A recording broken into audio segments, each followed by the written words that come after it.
I was hired to find a blackmailer, and I did. But first I found a badly beaten Adonis, a Jezebel with an accent, and a man who had been an easy mark for murder. From the pen of Raymond Chandler, outstanding author of crime fiction, comes his most famous character as CBS presents The Adventures of Philip Marlowe.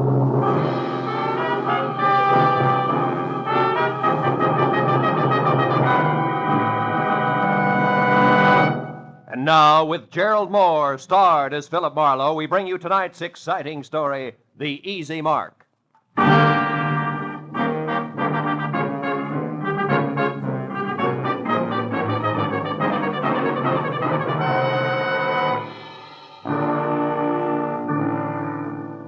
I'd spent a dull day on a duller subject, which was don't get caught with your income tax return down at midnight, March 15th. And after calling time for a thick steak designated to bolster the stamina of a private detective, but nevertheless non-deductible, I reluctantly headed back to my office where I found both my conscience and the long Form 1040 still waiting, which meant there was no way out. The dull day was going to stretch on into the night, but then I got a break, because my telephone rang and the call was from one Mrs. Corey Gilbert, a prospective client who wanted action in a hurry. Marlowe, you've got to move fast. I just found out that my husband, Ross, will be at 3806 Melrose Avenue in 20 minutes, and I know that means trouble. Well, just for size, Mrs. Gilbert, how do you spell trouble? With a capital B, as in blackmail. There's no time for details now. Just get to that address and find out who Ross is meeting with. Only hurry, Marlowe, please. Well, hurry after what, Mrs. Gilbert? I've never met your husband, remember? Oh, yes. Well, he's tall, dark eyes, dark hair, very handsome. And the blackmailer, short, stocky, and repulsive, I suppose. I've never seen the blackmailer. All right, Mrs. Gilbert, where can I reach you? Well, I live at 439 and a half Ogden Drive. Ogden The Drive. phone number is Gladstone 8195. 8195. All right, Mrs. Gilbert, I'll call you. Thanks. Oh, and Marlowe. Yeah? Hurry, will you? You see, I love my husband.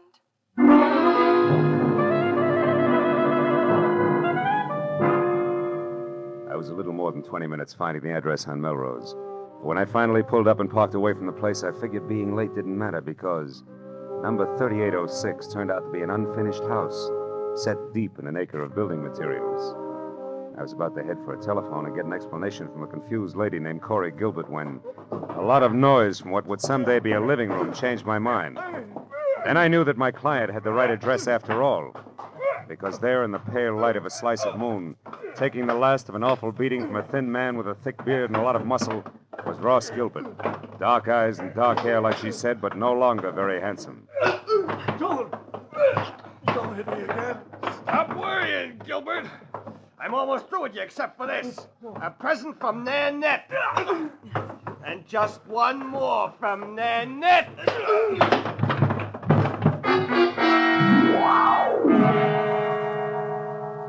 That last punch stacked Ross Gilbert onto a pile of rough lumber like he was another 1x12. And as he slowly scraped to the floor unconscious, thick beard dusted himself off lightly, jerked at his tie, and stepped out of the opening reserved for a future front door.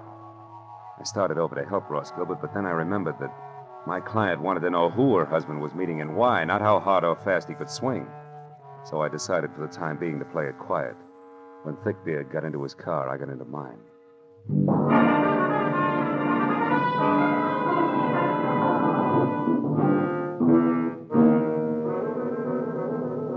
I followed him all the way to Beverly Hills, where he pulled to a stop in front of the Camden Arms Court. I parked, lights out, and watched him strut up a flagstone walk and knock on the door of a bungalow, number 4, which was dark. When he knocked again and it stayed dark, he took an envelope out of his pocket, wrote something on it, and jammed it into the mailbox. Then he got back into his car and started away fast. I walked up to the bungalow and helped myself to Thickbeard's empty envelope. On one side, scrawled in pencil and smudged, was the telephone number Sunset 31676. On the other, payment delivered okay, plumber. Plumber, huh? I shoved the message into my pocket, struck a match, and started looking for a name on the front door. But then a cab pulled up, and a moment later I had help.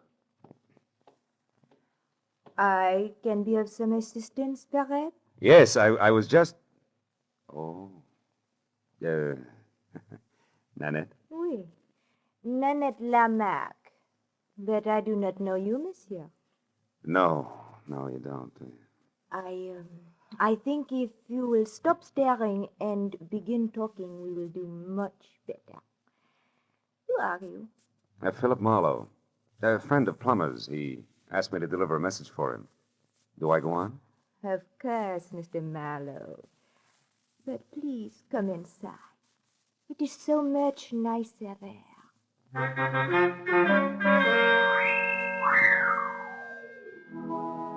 Nanette was so right about it being nicer inside. There were lights. And that made it easier to see that the lady with the thick French accent and the gorgeous waistline was something that could have mustered her own foreign legion. She was narrow green eyes and open red lips, topped by a lot of close-cropped, soft brown curls that kept running into each other.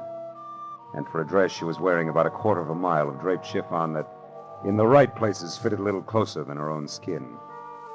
When I told her what I claimed had been a message from Plummer himself, she purred her thanks and started to mix me a drink. When I brought up the subject of blackmail, she stopped abruptly, spilling a bottle of perfectly good Kentucky Tavern all over the table. Blackmail?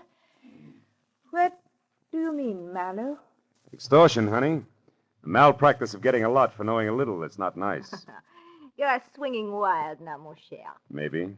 But if it doesn't bother you, I'll stay right with it.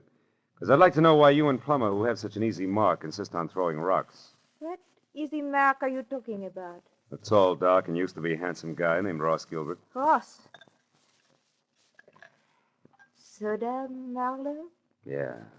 But don't make it too sweet, honey. I can't take it that way. Nanette will be very careful not to make it too sweet. There. Tell me, mon cher, when did you last see Plummer? Before tonight, I mean. I'm not sure. I think it was at the fights over at the Legion Stadium last week.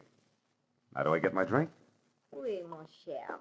You will get your drink in your face, liar.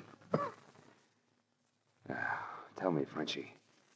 Is that pearl handle 32 considered the very latest along the Champs-Élysées? You have lied to me, mon ami. You see, Plummer only arrived in Los Angeles the day before yesterday, for the first time in his life. All right, I made a mistake about seeing Plummer at the fights last week.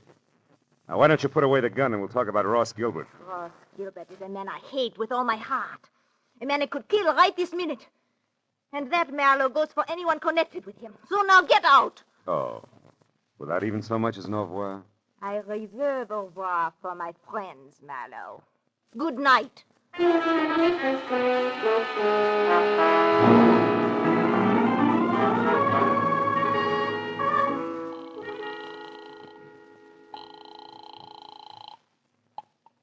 Hello?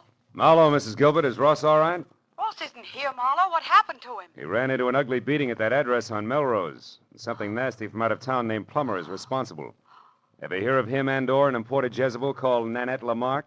No, I haven't. But what about Ross? What's wrong with him? Nothing that a pound of beefsteak and enough liniment can't cure. But before we worry about Ross, Mrs. Gilbert, one more thing.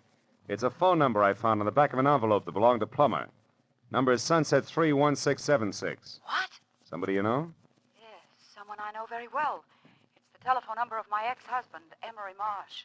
Emery Marsh, huh? Fancy dress designer on Wilshire? That's right.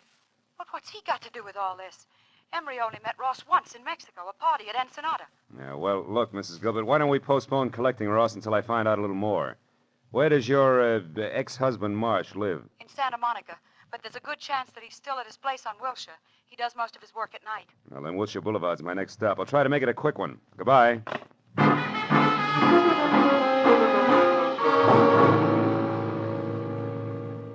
Emery Marsh's place on Wilshire was an expensive shop with a single velvet-lined show window that was home for a beautiful mannequin wearing an evening gown that would drop at the first sneeze. And after I spent 5 minutes thumping on a plush, leather-upholstered portal, a light finally clicked on someplace inside. And a moment later, Emery Marsh opened the door. He was tall, 45, sandy-haired, and looked less like a dress designer than I did. So after following his tweet back into an inner sanctum that was combed plywood behind Chinese modern furniture, I decided to play it almost straight. Now, Mr. Marlowe, what can I do for you? Well, it's a little too early to tell. I'm a private detective, Mr. Marsh, and I'm working for your ex-wife, Corey Gilbert. Corey? Mm-hmm. Is she in trouble, Mr. Marlowe? No, we're close to it. Tell me, Mr. Marsh, when you were last over to Nanette Lamarck's place at Camden Arms, when was that? Nanette Lamarck? Yeah. I've never heard of her. Nor a man named Plummer? Nor a man named Plummer. Who are they? Well, in the order I tossed them out, a mademoiselle with a touchy temper and a thug who needs a shave. I don't understand. How do they concern me? Well, maybe they don't. But your telephone number turned up on Plummer. And both Plummer and Nanette are tied on to a man who at this moment is probably picking himself up off the floor of an unfinished house at 3806 Melrose Avenue. His name, Mr. Marsh, is Ross Gilbert. Gilbert? Yes, that's right. What do you know about him? Well, very little. I only met him once at the Riviera Pacifico. Riviera Pacifico. The hotel at Ensenada in Mexico. Matter of fact, it was the same night that he met Corey. Which didn't make you very happy. No, you've got it wrong. Corey and I were already divorced. The three of us meeting was nothing more than an accident. Oh. And when Ross and Corey parlayed that accident into marriage, were you still smiling? Better than that, Mr. Marlowe. When that happened a month ago, I was grinning. You see, until then, I had been paying Corey $1,200 a month alimony for 2.5 years. And Corey gave all that up for love and Ross Gilbert, huh? Ross Gilbert isn't exactly a pauper, Mr. Marlowe. No, I guess not. Blackmailing a pauper doesn't add up. What did you say, Mr. Marlowe? I said putting the bite on somebody who has nothing is like sucking a lollipop with a cellophane on it. You get action but no results, you see? Oh. Now tell me, why does the word blackmail come home to roost, Mr. Marsh? You wouldn't happen to know who the guilty party is, would you? No, Mr. Marlowe. And what's more, if I did, I certainly wouldn't keep that sort of thing to myself. Oh, no, I don't think you would. Well, thanks anyway, Mr. Marsh. You've been a big help. I'm glad.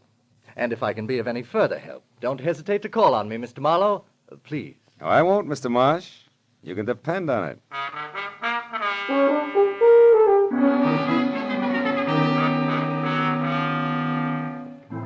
All the way from Wilshire Boulevard to Mrs. Gilbert's place on Ogden Drive, I kept wondering who wanted how much out of Ross Gilbert and why. About 20 minutes later, when I pulled up in front of the house, I started concentrating on my client, who had to be the woman standing next to a green coupe in the driveway and waiting in double time.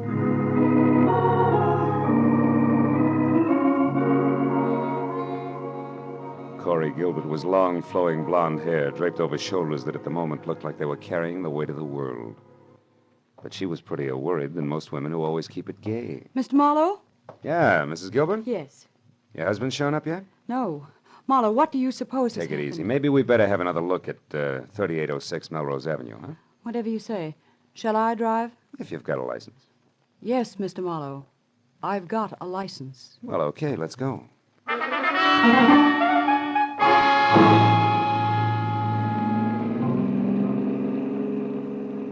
The way we took off in Corey's Nash, I wasn't sure whether her license was for driving a car or an airplane. And while she kept at 83.5 AAA on the accelerator, she talked about her husband and why she was worried. By the time we were near the place, I knew all about the party in Ensenada, their whirlwind courtship, and what a fine guy Ross Gilbert was. When we got out of the car and started over the last 100 yards toward the unfinished house, I'd learned everything Corey knew about the blackmail angle, which wasn't very much. It started last week, Marlowe, when we got back from our honeymoon. Ross wasn't himself at all. He was worried. He forgot how to laugh. He argued with me over any and everything. Where does the blackmail come in? I don't know. He wouldn't tell me what was wrong.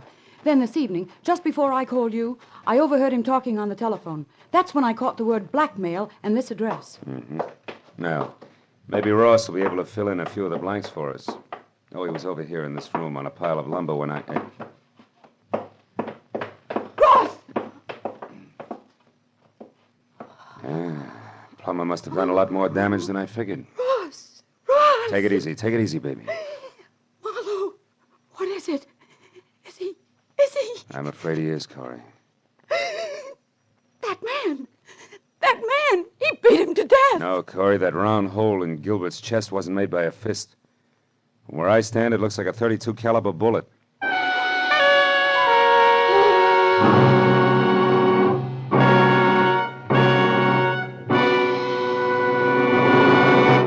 In just a moment, we will return to the second act of The Adventures of Philip Marlowe. But first, for some new wrinkles in the mystery field, look on the face of Mr. Jack Benny, eminent producer of the mystery comedy The Lucky Stiff, which opened in New York today. Although Mr. Benny's stars are Dorothy Lamour, Claire Trevor, and Brian Donlevy, Jack's face is covered with new wrinkles because he couldn't be in New York to sell the tickets himself. He's remaining in Hollywood to appear tomorrow night on CBS on The Jack Benny Show, with Mary Livingston, Don Wilson, Dennis Day, Phil Harris, and Rochester. So be sure to listen. And now, with our star, Gerald Moore, we return to the second act of Philip Marlowe and tonight's story, The Easy Mark.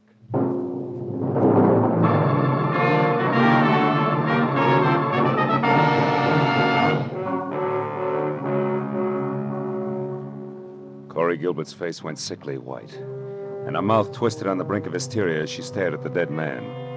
I turned her away from it and led her to a window. She did the fastest job of pulling herself together I'd ever seen. And I went back to the body. On the way, I noticed a folded scrap of paper on the floor. It was a page torn out of a desk diary, but all that was written on it was the address of the unfinished house we were in. I looked down at what had once been Ross Gilbert.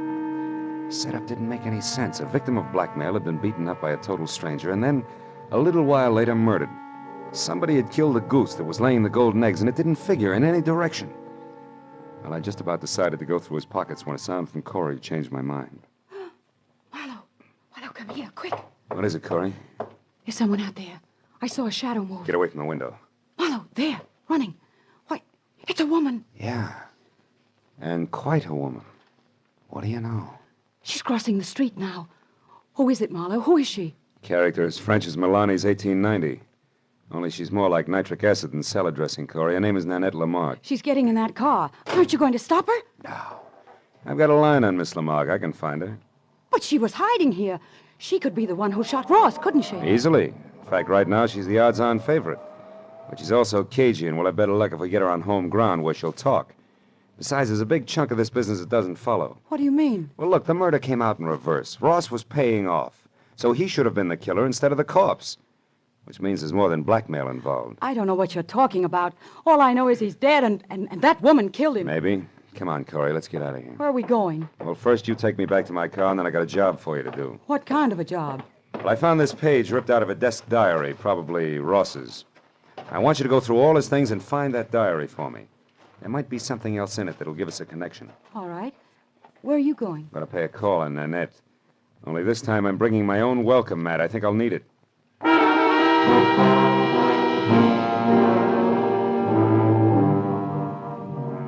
After Corey dropped me off, I called Lieutenant Ibarra at Homicide, reported the body, and then I got into my own car and drove out to Beverly Hills again, to the Camden Arms Court. Nanette's bungalow had lights on. I parked down the street and made tracks back through the landscaping to a side window. Nanette was playing pin-up girl on the arm of a divan. She watched someone pace back and forth across the room. When I got close enough to hear what was being said, that someone turned out to be Corey Gilbert's first husband, Emery Marsh. Like chickens with their heads off. So Ross Gilbert was shot to death. But I've got to know the truth about one thing, Miss Lamarck. My entire life's work is at stake. Can't you understand? All right, Monsieur Marsh. Do not break out into tears, I will tell you. Plummer is merely a private investigator I hired to locate Ross Gilbert for me. Now, are you happy? No. Why did such a person have my telephone number? That's what I want to know. I'll be ruined if I'm involved in this mess. My reputation means everything to my business, and, well, things aren't going too well just now. If I'm connected with a scandal, I'll be wiped out. Well, stop worrying. I saw you with Ross Gilbert 3 or 4 times before he disappeared. So I gave your name to Plummer as a possible lead to Ross. That is all. Why did you want to find Ross Gilbert? That, mon ami, is none of your business. You found out what you wanted, so good night. All right. I'll go.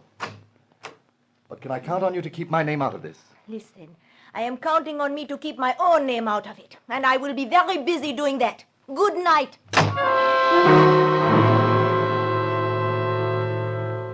I plastered myself up against the side of the house and watched Emery Marsh leave. He looked anything but happy over the result of his interview with Nanette, but I figured I had the benefit of experience to work with and less to lose than he had. So I waited until he was out of sight, and then I stepped up to the door, braced myself, and tried my luck. You again. Yeah, and I want to talk to you. Get your foot out of my door. Oh, get out of here. Get out. Not until we've had a nice, quiet chat, Nanette, and I think we'll take up where Emery Marsh left off. What? Look, just who exactly are you, Marlowe? Your boy Plummer and I are distant fraternity brothers, but there the similarity ends. Just another chief private detective. Ooh! Okay, baby, if that tough stuff's the only language you understand, we'll talk that. Oh, stop it. Leave me alone. Now get over there. Sit down. Oh, you ape. I'd be nice to me if I were you, Nanette. Because I just left to see a rope around that lovely neck of yours. And what's more, I can almost put one there. You're in a mess right up to your accent. So start making answers beautiful and keep them straight. First, why did you put Plummer on Ross Gilbert's trail? Because he double-crossed me, that is why. Double-crossed you? How? He ran away from me. He was mine, all bought and paid for, you understand? Not exactly. When I met him, he was flat broke. I bought him every decent stitch of clothes that he had. Gave him everything he needed to be a gentleman because we were going to be married. And then he ran out on me and took everything with him that he could lay his hands on. Go on. Nobody does that to Nanette Lamarck. Nobody. So you hired that licensed thug Plummer to find him and beat him half to death, right? Exactly. Well, go ahead, baby. The story doesn't end there. Tell me the rest, the good part. About how you waited until Plummer got through with him, and then you went down to that unfinished blueprint out of House and Gardens and killed him. No, that is not true. I did not do that. Why, I could not. It's no bigger lie than the rest of it. Where's that pearl handle 32 of yours, Nanette? And don't reach for it. Just tell me. What do you want with I me? want to see if it's been fired. Now, where is it? Call it, Jack. Oh, fine. Plummer. Miss Lamarck might not like for you to see her gun. Oh, I thought you would never get here. Who's this character, Miss Lamarck? Another private detective. Marlowe by name. No kidding. Well, we got a lot in common, haven't we, Jack? Yes, we've each got 2 arms and 2 legs. And the name is Phil. Oh, that's the way it is, huh? Well, listen, Jack. You got no business here in the first place. For 2 cents, I'll chop you down. You're even cheaper than I figured. Why, and you you can put big- away that big, nasty gun, too, because I got you cold. That envelope you stuck in Nanette's mailbox tonight had a slip of paper inside, one of your old clients. Huh? What are you talking about? Can't you guess? Hey, you want to see it? Well, yeah, let's have a look at that. Okay. Take a good look. Come on, drop the gun, Plummer. Come on, drop it. My arm! All right, now, fold up. There's your bargain basement detective, Nanette. You didn't get your money's worth, did you? Now, shall we take a look at that pearl-handled gun of yours? It is over there in my bag. Thanks. Clip's full, and that smell sure isn't gunpowder. Of course not. I did not kill Ross. Why, I was not even inside of that building where he was. Yeah, I know, but you... Wait a minute, say that again. I said I was never inside that unfinished house where he was found. When I drove up, you were already there, so I left. Yeah, I know. And Plummer's gun is... fully loaded. Hasn't been fired either. Baby, you've just given me a great idea. An idea? But I do not understand. Never mind, I'll explain it to you later. And incidentally, you better be around. Right now, I've got to find out one more thing, and then maybe I'll pop this whole shebang wide open.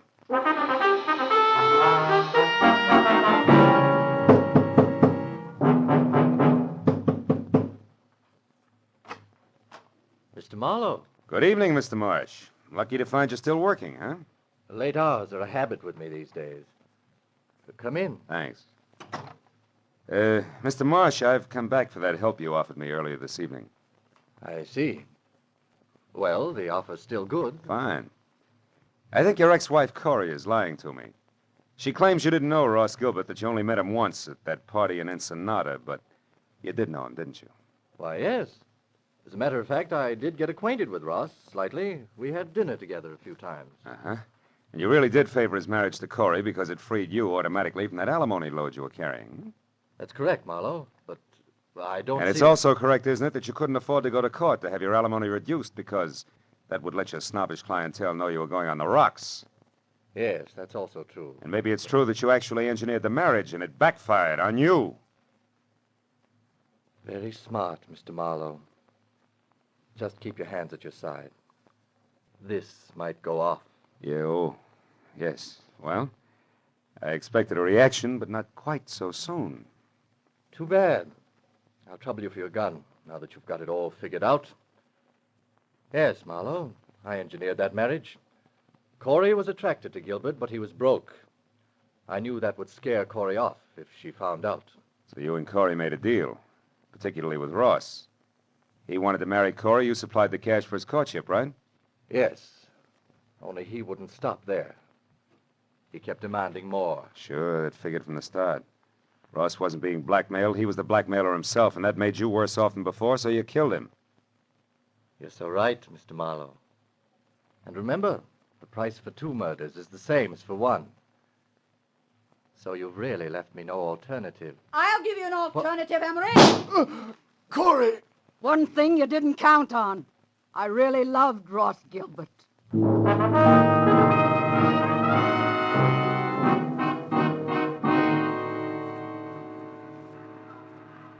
Well, I guess that winds it up, Corey. Emery's in the hospital, and Nanette and Plummer are both in the clink.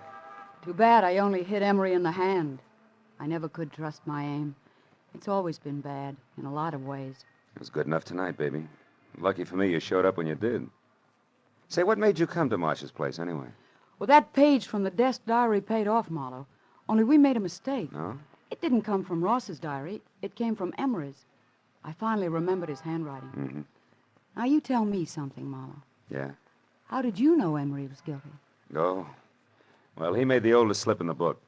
When he was talking to Nanette, I overheard him say that Ross had been shot. Emery had no way of knowing that Gilbert was dead or how he'd been killed unless Nanette told him. And for a while, I thought she had, but then I found out that she couldn't have because she'd never been inside the house where we found Ross. So it had to be Emery. Sure. I see. Well, Marlowe, what does a gal say at the end of a night like this? Thanks or something? Just thanks will be enough. I got to do my income tax. Can I give you a lift? No. No, I'll walk a while. I've got some thinking to do about marksmanship. But call me sometime later on, will you? Just to see if I'm shooting in the right direction. You can count on it, Corey. Thanks. Good night, Phil.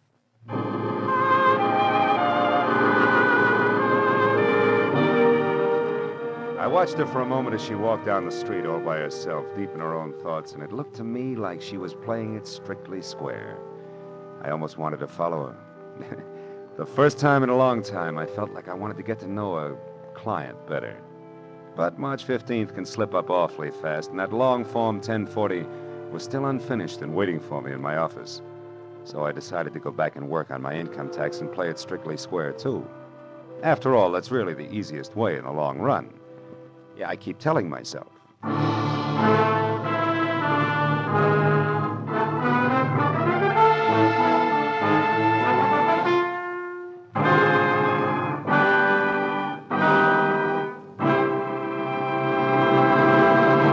The Adventures of Philip Marlowe, created by Raymond Chandler, stars Gerald Moore, and is produced by Norman MacDonald.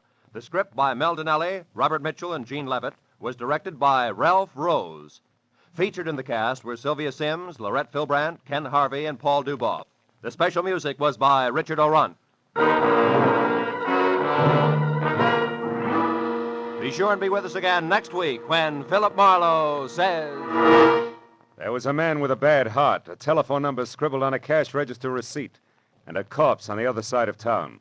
But I couldn't see the connection between them until I realized they were all tied together by the same long rope, worth $30,000.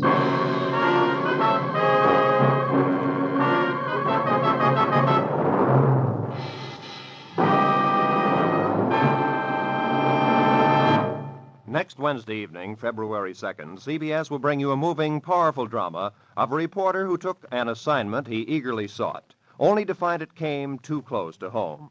Its title is Mind in the Shadow. Its star is Eddie Albert, and its story tells how the reporter set out to reveal the shocking facts about our mental hospitals, and then learned that his lovely young wife might have to enter one. Based on actual documentary evidence of conditions existing today, you'll find Mind in the Shadow, a revealing story of something which could happen to you. Hear Mind in the Shadow, starring Eddie Albert, next Wednesday evening, over most of these same CBS network stations. Now, stay tuned for Gangbusters, which follows immediately over most of these same stations.